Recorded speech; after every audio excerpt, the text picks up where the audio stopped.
ABC ન્યૂઝમાં આપનું સ્વાગત છે। મુન્દ્રામાં નશાના કારોબાર સામે એસઓજીનો મોટો પ્રહાર। પોર્ટ રોડ પરથી હેરોઈનના જથ્થા સાથે પંજાબનો યુવક ઝડપાયો છે। પોલીસે 2,16,000થી વધુનો મુદ્દામાલ કબજે કર્યો છે।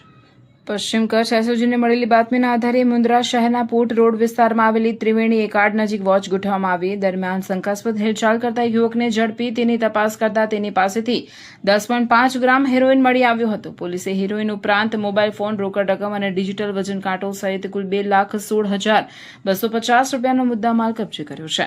ઝડપાયેલ આરોપીની ઓળખ પંજાબના ફરીદકોટ જિલ્લાના કોટકપુરા ગામના 28 વર્ષીય સતનામ સિંઘ જસપાલસિંહ તરીકે થઈ છે। આરોપી હેરોઈન ક્યાંથી લાવ્યો હતો અને કોને પહોંચાડવાનો હતો તે અંગે પોલીસે વધુ તપાસ હાથ ધરી છે। આ કાર્યવાહી એસઓજી ભુજના પીઆઈ એડી પરમારના માર્ગદર્શન હેઠળ પીએસઆઈ ટીબી રબારી સહિતની ટીમ દ્વારા કરવામાં આવી છે। રિપોર્ટર વિપુલ ચૌધરી।